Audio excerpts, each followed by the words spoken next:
going on, ladies and gentlemen? It's me, Mikey Pipes.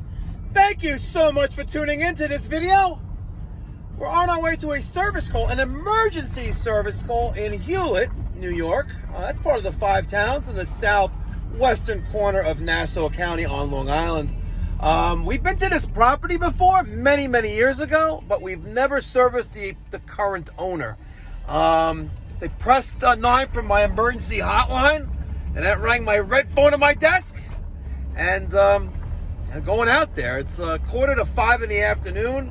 Traffic is literally a nightmare. It literally taken me about half an hour to drive about a mile. No joke, a mile. So we're gonna go see what's going on. Apparently that little Butler's broken. They have a little Butler and it's not turning off. And apparently she tried the valves under the kitchen sink. She goes, those are broken too. And she goes to turn off the water main and that's broken. I'm like, I guess you're screwed. Trying to keep it family friendly here.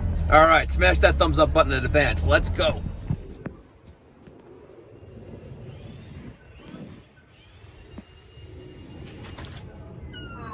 Hi. Hi, I'm here for a emergency with a faucet. Yes, thank you. I'm Mike. Hi, Mike. Hi. Let's see the patient. No, David called someone. I'm going to pay a second time.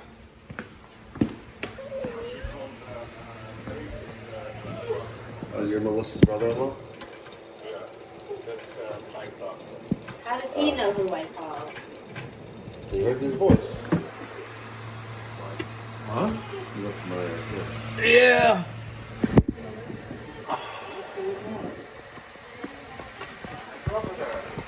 You grew up with Melissa Lazar? Oh, you know Donnie and Melissa?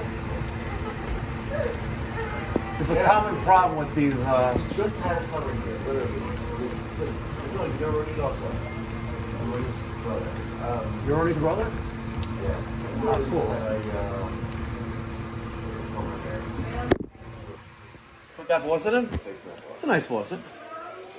There's a spring inside here, they break. How did you do that? I turned off the water. There's a, I don't even have my flashlight with me. There's that valve right there. That little thing? That little thing right there. That turns that water? That turns the water off. This little brass thing is called a saddle valve. This is what they had under their sink. Turn it clockwise and you'll turn off the water. Little plastic piece in there, right? Yeah. Sits on there's a spring below that. Yeah. And if we really are adventurous, and I'm not right now, Okay. you take this out and there's a spring there and calcium and stuff builds up in there. Okay. So normally you have to put a water filter with this, which you have, but that thing is probably as old as like the day of planet Earth. Because the calcium builds up in here and it prevents that piece from moving freely up and down, and you'll use it one time, it'll never go back, which is what happened. All right, so we took care of that emergency. And I didn't charge them the grossly inflated price that I quoted them over the phone for emergency service. Literally, it's turned off the saddle valve, instructed where the main water valve is, put a valve tag on there, and since the main water valve, the valve after the water meter, is kind of like embedded into like the drywall of a wall in the basement. I said, listen, probably a good idea to put a ball valve in there. It's one of the ones you keep turning, you know. Gate valve. But that's it. Left up some knowledge, gave him a magnet, gave him my business card, and hopefully we built a new relationship there with the new owners. Your job as ever owner, as a boss, never over. Thanks for watching, guys. Be well. God bless. Stay safe. If you're not calling Mikey Pipes, you're getting screwed. There you go. That's right.